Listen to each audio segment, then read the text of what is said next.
Hello friends, and welcome to another episode of the Urban Homesteading channel.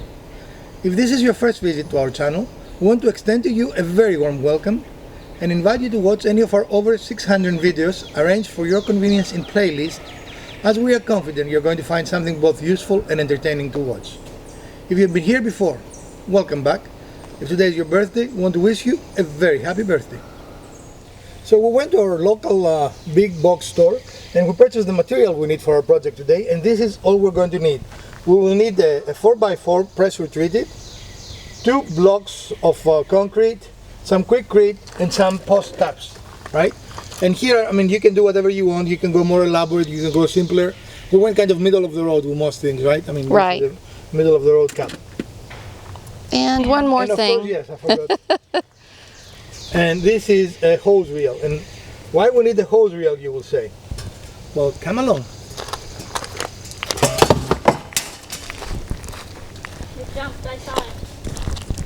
This is our current hose management system. Hose management system. Do you like that? That's the hose management system. Mostly ignoring it. Yeah, that's a good way to do it. So we're going to organize this, make it a little better, and improve the way it looks at the same time. So stick around, and today we're going to show you how to make a hose. What is it called? A bib? A hose management system. Is it called a bib or what? A way to better organize. You guys need to. Yeah, it's a hanger of sorts for the hose. It's an organization. It has to have a name. What is it called? It's the Hose Depot. No, it's not the whole thing. Anyway, we're going to make better this. Make better. We'll make better. Improvement, Better. as in home improvement. More better. Hose improvement. So stick around, and we're going to show you our idea on how to make a hose management situation that is pretty much out of control look better and function better for us. So we're going to show you every step. So all that material, it transforms into this, a very nice functional hose organization system. That's what I'm going with. I cannot find a better term. This is what it is. Hose And- station. A hose station, right. And actually you could put some hooks on the side and put some other stuff here. You could hang more plants. This is the basis, I think. You can expand with this, but stick around and we're going to show you every step of how we build this. Yep. So we're unloading our supplies, and once again we're using our trusty garden cart. It's come very handy in moving things that are heavy to go from one place to the other, and it really works out very well for us on our uneven terrain that we have here on the homestead. These tires, they act like a four-wheel drive. They don't care what they have to roll over. Even when the ground is wet, actually. Yep, even through mud, yeah, gravel, hills, roots, whatever. All right. So here we are. We have put our post on the table saw. Again, I do not have a circular saw that it is diameter enough to cut through a 4x4, right? So we've developed this technique, let's call it that, the technique, that we're pressing it where we want. We're going to double check that this is a half point, because we need a half point. And then we're going to raise the blade and cut it in what I think is a safer way. I don't know what you guys think, you know. All right, let us get set up and we're going to show it out to you. So we double check that this is the middle, where our blade will come is the middle. And we double check that we are square to the blade. And one of the easiest ways, since we cannot lift the blade clear yet, it's going to have to lift as we cut, is using a square in one of those slots, which are designed to be parallel to each other and parallel to the blade, right? So if we're square here, we're square to the blade. Does that make sense? Yep. So now we are going to start the cutting process. Are you ready? That's might going want to to move. shoot right at you. Yeah. I was told to be in front of the blade.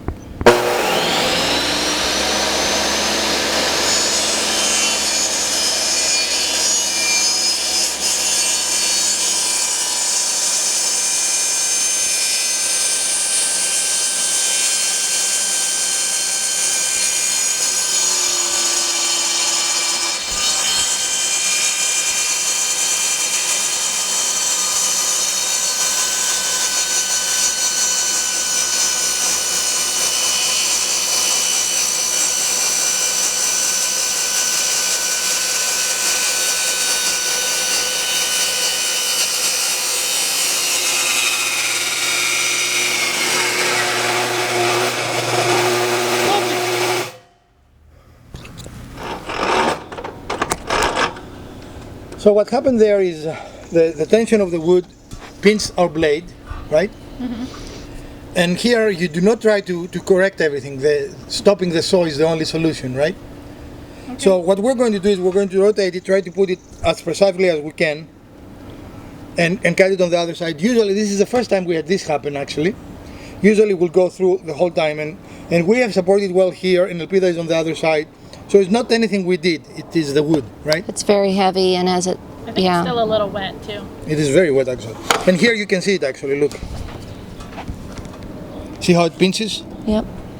Look how wider that is from that. So again, when something like that happens, the safest thing is to stop. Do not try to save the wood.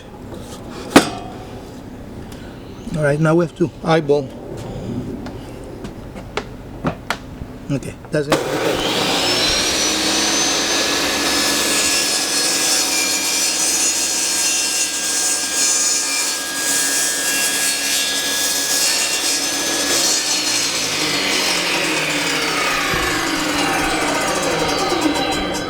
All right, are you okay? Yes. So we cleaned up a little bit of the area here from gravel and also some leaves. So we create as flat area as we can, or level, I guess is a better term, right? And now we're going to experiment by putting the blocks on the ground and see what we like. So we're experimenting with the position of the blocks. A possibility is like this, touching each other, or another possibility is to be further apart, not touching each other. Or we can rotate them 90 degrees, right? Yep. And they can touch the house, the back of the house, but have a bigger space in between them. So there are many possibilities. Depending on the stance and how wide we want them apart. So we're going to try a couple of options, but that gives you a general idea there, and we're going to be right back. It's not quite level. Okay, so here we are. We have decided this is the orientation we want. Again, you could choose a different orientation. We checked that the blocks are the same distance from our wall, Right. and we're checking that they are approximately level. I mean, it is not a critical thing that they are level, but we're trying our best to make sure that it is as level as we can make them. Yep. And that they're equidistant apart on both ends, just to make sure.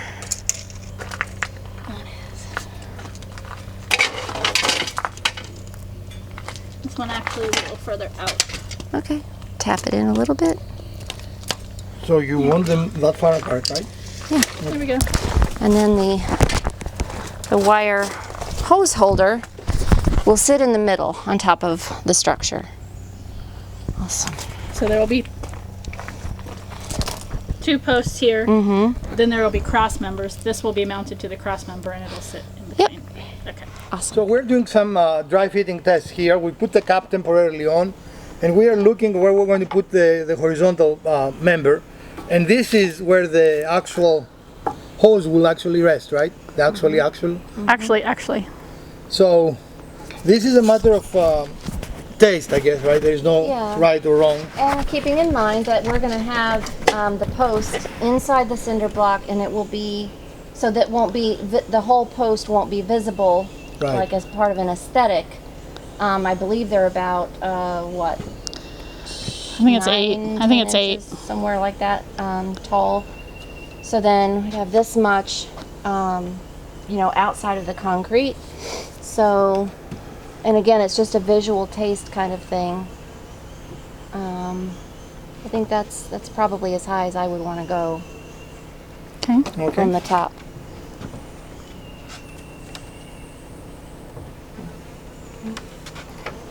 All right.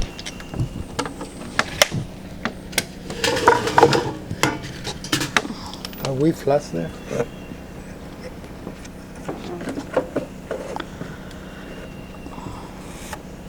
Hang on, please. You I'm asked not me. marking both, so it makes no difference in what I'm doing. It will only make a difference on second one, honey. So what I was doing is, okay. So this is how thick. It looks like it's 1.5 inches. Inch and 5/8. No. 1, 2, 3. It's probably close to that. 7/16, just under an inch and a half. So again, dimensional lumber is a rough dimension when they cut it. Okay, so we'll set this up so we can make those cuts. So we have made our initial marks here. We're going to remove some wood here, the thickness of our horizontal piece. And we're going to use our circular saw for this purpose. We have secured all the pieces. And again, we don't have an assembled table, so we're using our table saw, like normally, right? Mm-hmm. And we are going to, I'm going to make a series of cuts, right? The only two that are critical is this one and this one. That have to So- be exact. The other ones will be free-handed and they're not critical. So this is our outside of our board. This is the This inside. is the other inside. So this section through here is what we're taking out and making a recess, the depth of it, which we have set the blade to, so that our crossboard will set flush with the face of this. If we calculated the angle of the saw correctly. Let's see. Yep. Okay. Where is my blade? Is it here or is it here? Here, on the zero. Okay. Okay. Ready?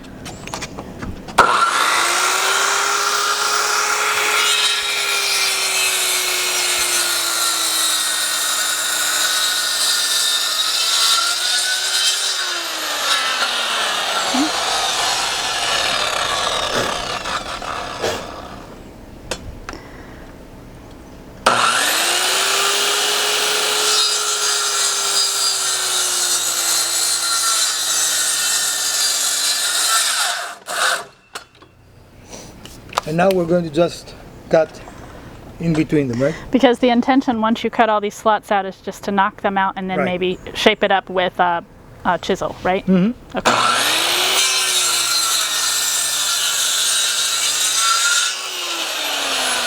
Maybe a little bit bigger.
I think I need to go here.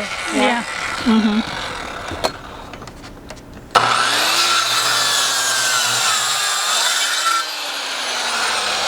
Anywhere else, or you think we can break them now? I'm not sure. Probably Some of want these are pretty yeah. thick.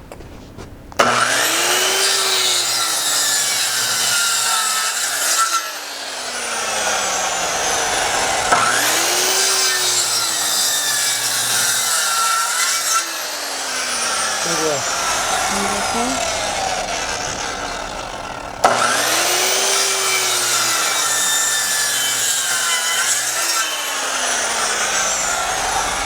Anywhere else, or you think we Maybe should? this one and this one.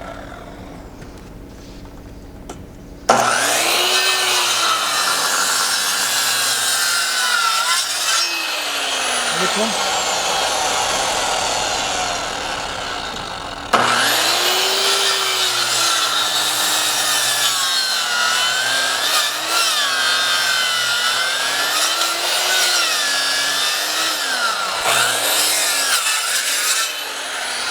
Okay, that's better. So here again, we're taking that hammer and knocking out all the wood we just notched.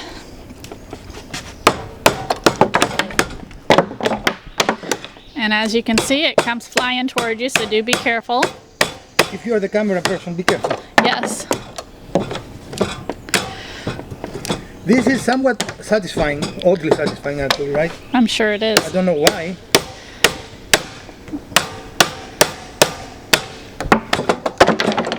It's destruction.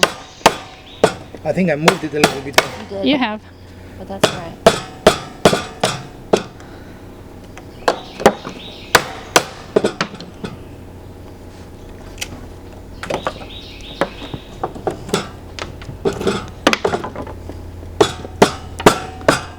All right, and we'll need to. Some.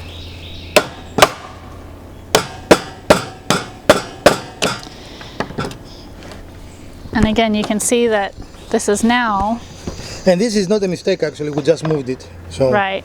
we'll move it back. We actually had them. There. Okay. Yeah, we actually had these lined up and held in place so that we could do both of the cuts at the same time to ensure that they would be even and in the right spots together, so there wouldn't be any like unevenness or levelness for the cross member. This is completely normal when you're doing this kind of cross cut here, and what you're going to do is take a chisel. Well, And on this bring it actually we'll down. probably use something more aggressive, not a chisel. Like what? We'll probably use a heavy sanding paper. Like a sander? Yeah. Okay. Because the chisel will take us too long. I mean, what Alvida says is true when you make like furniture or something, because it is a finer wood.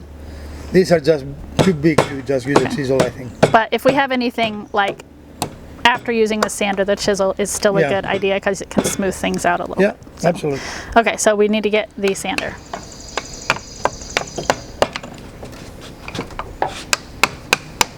So we found out we do have a very big chisel, so we are changing our plans, right?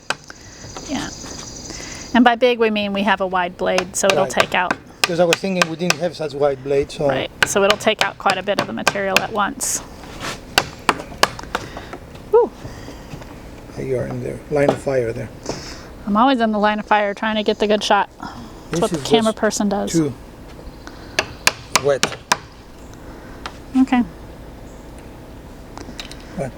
Nothing. I'm trying to help. So. Well, maybe if we, So this is not finished furniture. You don't need to overdo it. We just need a reasonably snug fit, right? Mm-hmm. And I forgot we had that wide chisel. Otherwise, what you have said initially, we were going to use chisels. I thought we had small ones, and they wouldn't be appropriate for this operation, right? right. But after you knock all the big highs up, then we're going to do a little dry fit and see what areas. Again, this is not a visible part. You don't need to have it smooth. We just try to have it so it will fit nicely between the two boards, right? So we're going to get there and dry fit in just a moment. So here is our first dry fit. And we wanted this to be reasonably flush. We don't want it to collect wet water here, right? I mean, that was the whole idea. And this is good for us, right? I mean, again, this is not a piece of furniture. It is rustic, it's outside. The wood will shrink a little bit, actually, because it is wet wood right now. So as it shrinks, it will probably get a little tighter, but it is not, this is well within the tolerances we want it, right? So we are going to, the next step will actually be to put the post in the concrete blocks. We'll be right back. So because we're very impatient, no, that's not the reason. We're using Quikrete because normal concrete takes about 24 hours to cure. So we want it to be a faster process, right? We're using the Set Fast Quikrete Right. brand. And this is the one that you actually put the concrete in and then you wet it. And it sets because of the wetness, right? So you don't have to pre-mix it. Oh, I said the pre. Someone smacked me. You don't have to mix it before you put it in the position you want to have it, right? Right. We're using to turn that. It's a little twisted.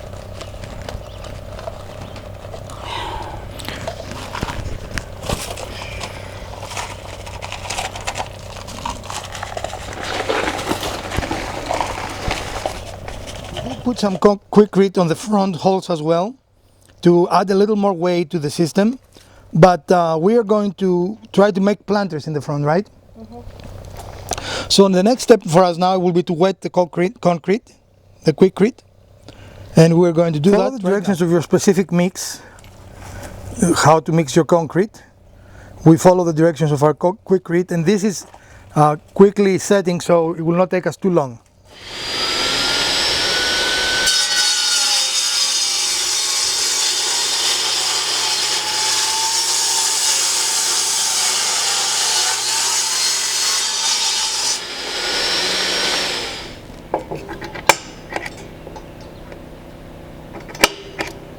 Okay. So you just used a hole punch to mark where the screws are going to go, Yes. and now you're going to put the screw in because it has the eye hole.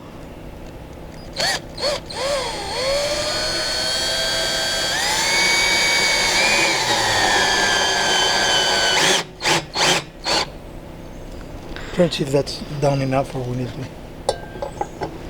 Needs to be a little more down, right? Yeah, a little bit more down, just a little. This is just easier with this here versus. Right. So having try it this again? having this board flat on the table as opposed to doing it vertically makes it a little easier to install this and make sure we've got it straight.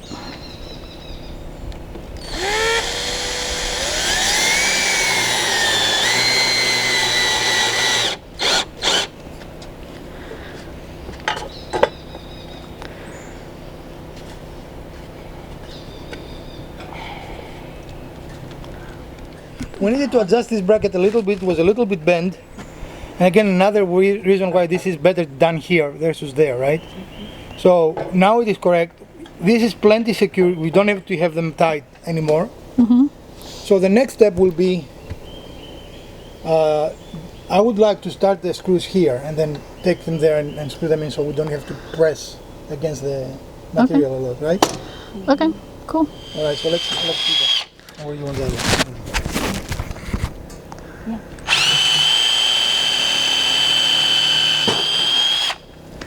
So we're putting in pilot holes so that we can put in the screws on the horizontal board before we attach it to the two posts that are vertical. And that will just make it easier for us, right?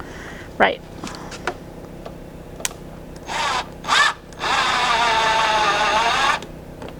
I don't think I came out yet, but oh, I did. Sorry. Did I come out on the other side? I think you might. Okay. Yeah, just a little bit. Right. So this we're doing here because it's easier, right? Mm-hmm. We don't have to hold it and screw it, and just the more you can do away from the installation side, sometimes the better off you are.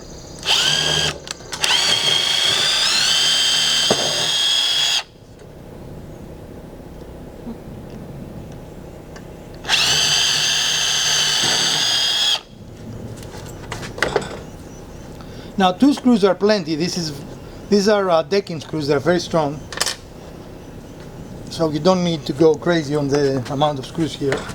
Yeah. And if you wanted, you can even use nails, right? Yeah. If you don't have screws. Which, who doesn't have screws, right? It's gonna back up just a little. Okay.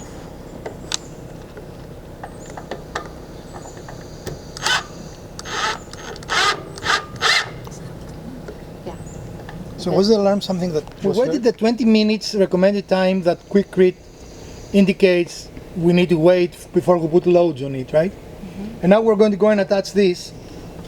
So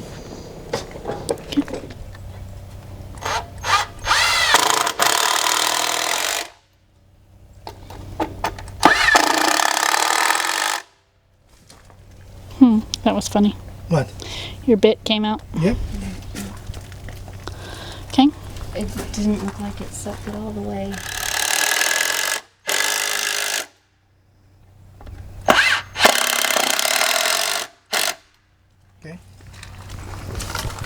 And now you want to put the caps on.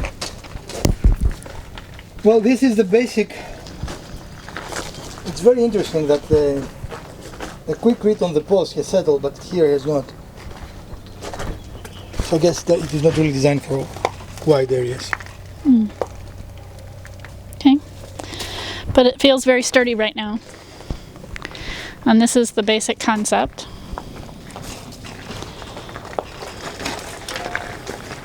And here's how little details make a big difference. I mean, look at the difference of this post and this post. And the only thing we did is put a cap on, right? I mean, that there is nothing really special there, but sometimes the little difference make a big difference, right? Right. Wow. It's much fancier. It Pretty. definitely looks much better, right? Yeah. And we might put some brad nails just to keep it. We don't need strength. Right, just to hold the caps in place. Right. Okay. So here we are, and this is our finished project. Project. So Miss Wizard, what are your thoughts? I like it. We It's did very not- useful and it's pretty. And we know that you could put that directly on the house, but we didn't want to do that, right? Right. We want to make the least amount of damage to the walls of the house, especially exterior where you allow water to get in and things of this nature. This is not quite portable. I mean, you can move it if you wanted to, but it is not. Yeah, if you had to, designed you could be. take the cross member where the hose sits off and you could move them one pole at a time. Right. So it is not quite portable, but it is movable. Let's put It's it that not way. permanent. Yeah. So on the front here, Miss Wizard plans to plant a couple of small plants. So we're going to put a little bit of earth and put a couple of small plants there, right? Yep. That's the plan. Now, a couple of things on the design. The reason we put the concrete blocks this way is, as you can see, this if it wants to tilt, it will have a tendency to tilt forward, right? Because of the weight of the So hose. by putting it in the back, it makes it less likely to tilt. So these effectively serve as feet as well to help balance, just like your feet balance you. Yeah. Now, this is arguably an expensive project. In the last few projects, our cost effectively was zero, right? Right? This is a $70 project, which sounds like a lot, until you realize you can actually buy just these pieces for 40 or 50 or 60 bucks, Oh, right? we saw some that were close to 100, depending Right. on how elaborate you want it to be. I mean, I was a little price shocked when we bought the material, but in any case, if you look at how much it will cost to put something on your wall, this is not a bad price, and I think actually it looks pretty decent. I think it looks really nice. And one of the things that you can not do if you don't want to are the caps, even though they add a really nice touch and make it look really nice and elegant. That's an additional cost that you don't necessarily have to Right, do. so without the caps it will be about 50 bucks, right? 'Cause Yeah. they are about 10, Yeah, that was $11 about each. $20 Yeah. for the- And then they also have some that are plain wood as well, right? That don't have the copper. Wood, yeah. They have some that have solar lights so that you could light up your hose reel if you wanted to. That's a little bit much for me, but they also have black, so it Right. just depends on your aesthetic. Right. Exactly, and we might paint this copper, you said? Or we may not, I don't know. It is... But it's easily removable if you should decide to do that. Well, we hope you enjoyed this episode, and if you did, we'd ask you to give us a thumbs up. If you didn't, a thumbs down works as well. Share, like, subscribe, and let us know what else you might want to see in our channel in the future. From Dr. Wizard, Mrs. Wizard, Elpida and the Urban Homesteading channel, stay safe, wash your hands, get vaccinated, so we can see you soon with another episode. Stay safe, friends.